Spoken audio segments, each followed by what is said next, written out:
wala talaga silang sinseridad sa investigasyon sa flood control. Kasi tinuro na, pinangalanan na, hindi lang ako ang nagsabi, Zaldico at Martin Romualdez. Si Zaldico, hinayaan nilang umalis ng bansa. Si Martin Romualdez, hinayaan nilang mag-resign. Nag-resign naman na, so tapos na ang usapan. Ang Office of the President, involved sila sa kidnapping ng mga bata doon sa Turkey. Ang Office of the President, involved sila sa kidnapping ni dating Pangulong Rodrigo Duterte. Bakit ngayon, nawala si Zaldico at aalis si Martin Romualdez, hindi man lang nila magawa na kidnapin si Zaldico doon sa Amerika at ibalik dito sa atin sa Pilipinas. At hindi man lang nila magawa na ikulong si Martin Romualdez dyan sa detention unit ng House of Representatives. Wala. Dahil wala silang sinseridad, pinapakita lang nila sa mga tao na kunwari, meron silang ginagawa. Pero ang totoo niyan, naghahanda lang sila para sa hatian ng 2026 budget at para sa kung anong gagawin nila sa 2028. Alright mga kababayan, so mag-comment lang tayo dito sa napanood nating short clip video ni VP Sara Duterte through SMNI, no, kung saan talagang maka-question mo nga talaga yung sinseridad ng administrasyon po ni Bongbong Marcos, no, pagdating nga po dito sa napakalaking iskandalo po ng flood control. Kaya para sa akin itong naging interview ni VP Sara Duterte patungkol nga po dito sa sinseridad, no, naki-question tuloy ngayon yung sinseridad ng administrasyon ni Bongbong Marcos dahil nga naman itong si VP Sara Duterte ay may pinagdadaanan talaga, kumbaga may basehan siya sa ginawa sa kanyang ama na si dating Pangulong Duterte, no, na ngayon po ay nakakulong sa The Hague at wala man lang ginawa, no, ang ating administrasyon para mapigilan ito o mapauwi man lang siya. Kasi mga kababayan, kung nagkasalaman itong si PRRD ay dapat dito sa Pilipinas siya litisin, no. Tanging Pilipino ang huhusga kung siya man ay nagkasala o hindi. Dahil alam naman po natin mga kababayan na yung justice system natin dito sa bansa ay gumagana, fully functional po yan, no. At alam natin na may kakayanan ang ating bansa, ang ating hustisya, no, na mapanagot kung may pagkakamali man o nagawang kasalanan ang dating Pangulo.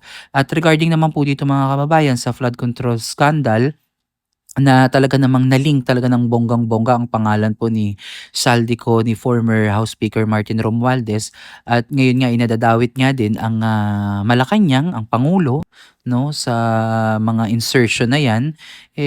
Kung tutuusin mga kababayan, may kapangyarihan sana ang ating Pangulo, ang administrasyon na to, na habulin, no, yung mga taong nagkasala. Mga kababayan, hindi naman nangyari yan, 'di ba? So nangyari lang yan nung bumaliktad itong si Zaldico at sila ay inilaglag na. Pero mga kababayan, mapapansin ninyo, no, nung kauna-unahang pumutok itong issue na to, ay kanya-kanyang deny sila, no?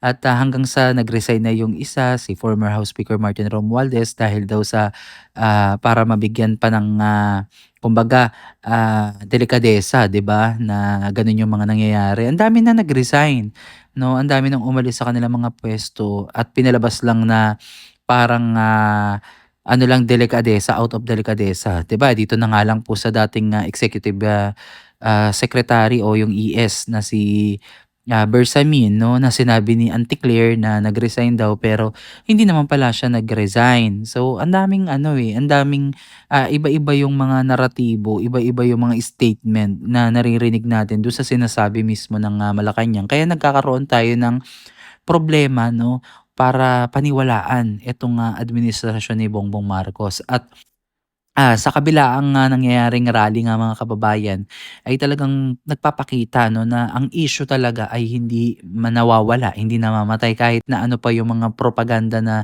inilalabas nila, kahit na marami pa silang magagandang ibinabalita, ay talagang nakokontra po yan. Dahil yung katotohanan at yung numero talaga mga kababayan ay hindi talaga magsisinungaling yan. At sa mga oras nga na to mga kababayan, napakarami na pong balita, no, napakasakit 'no, napakahirap tanggapin na ang, ekonomiya talaga natin ay, kawawang-kawawa 'no. Halos wala na mag-invest sa Pilipinas dahil nga po sa malawakang korapsiyon na nangyayari sa ating bansa at 'yan yung, pinakamahirap 'no, na magpapa-destabilize talaga sa isang, pamumuno, sa isang administrasyon.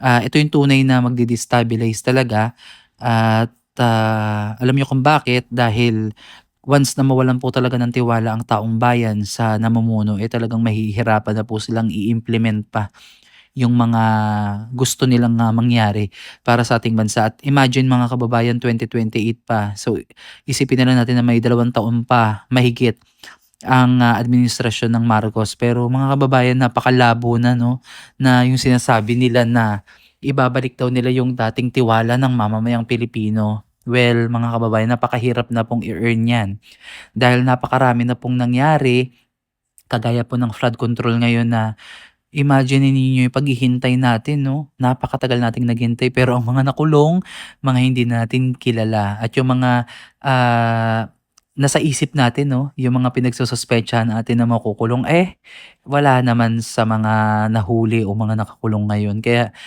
talagang hindi ako satisfied 'no. Isa ako sa mga tao sa milyong-milyong Pilipino ang hindi satisfied sa nangyaring, imbestigasyon ng flood control.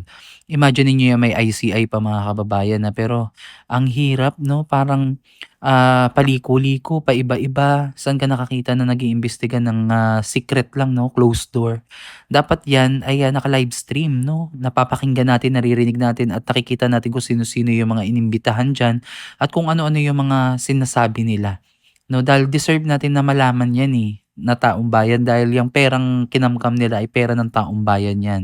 Kaya dapat alam natin 'yan. Kaya itong mga, komento ko, sentimiento ko ay, kaisa ako dun sa mga taong galit na galit talaga 'no at nagde-demand ng transparency and accountability. Dahil sa ginawa po nila sa flood control na dapat na magpoprotekta po sa taong bayan, na siya pala ang magiging mitya ng buhay ng iilan nating mga inosenteng, kababayan sa mga probinsya na nawalan ng ari-arian, nawalan ng tahanan, nawalan ng kabuhayan at ang masaklap dito ay nawalan pa ng, mga mahal sa buhay. Dahil nga po dito sa mga palpak at yung iba ay ghost project pa na flood control. Kaya itong, sinasabi ni VP Sara Duterte mga kababayan ay, mararamdaman hindi lamang siya, hindi lang ako, napakaraming Filipino 'no, ang makakaramdam na talagang hindi sincere itong, administrasyon ni Bongbong Marcos. Ito ay opinyon ko lamang, kasi kung talagang sincere siya noon pa 'no, na pumutok itong balita na 'to ay umaksyon na siya. Hindi na siya yung, kung kailan late na, kung kailan napakalaki na ng damage, eh, saka siya kikilos. Mapapansin niyo 'di ba, ngayon lang siya nag-a-update 'no, sa kanyang, Facebook page ng, mga kaganapan. Samantalang noon, eh, halos wala naman tayong, naririnig. Ang nakikita lang natin puro, party-party dito, puro konsyerto sa Malacanang, puro yung mga pambabatikos ni Auntie Claire sa administrasyon ni Duterte. So, wala tayong nakikitang ano, na walang araw na hindi minention ang, administrasyon ni Duterte. So, talagang iba, parang personal na yung ang nakikita ko parang personal attack na nila 'to sa, isa't isa, eh. Wala na yung interes ng, Filipino 'no. So, ito lang yung opinyon ko, ito lang yung nararamdaman ko kasi everytime na magtatanong yung mga media sa kanya ay idina-divert niya, it's either i-divert niya or ibabalik niya din yung tanong dun sa mga nagtatanong sa kanya. Kaya talagang, nakakainis din talaga 'to si ano, si Auntie Claire kung, mapapanood niyo yung kanyang mga interview. Pero siyempre sa mga supporters ni BBM, eh, okey yun 'di ba, na ganun yung ginagawa ni Auntie Claire. Pero kagaya nga po ni Prof. Malutikia 'no, na talagang, okey makipagdebate 'no, talagang may laman. Kaya mas magandang pakinggan yung mga gano'ng tao na talagang meron silang, pinanggagalingan at may basehan. Kumbaga talagang, pang-debate talaga, hindi basta-basta bira lang ng bira na akala mo, eh, nasa palengke ka. So 'yan lang naman ay opinyon ko mga kababayan, pero kanya-kanya pa rin tayo ng, pananaw, prinsipyo at paniniwala. So we respect. Ang importante dito is yung kapakanan ng mamamayang Pilipino at yung kapakanan ng susunod na salinlahi. So kung nagustuhan niyo mga kababayan itong ating reaction video, comment down below at kung may opinion pa kayong gustong idagdag ay i-comment niyo yan sa baba at ating talakayin yan sa susunod nating reaction video. Salamat sa inyong lahat. God bless po.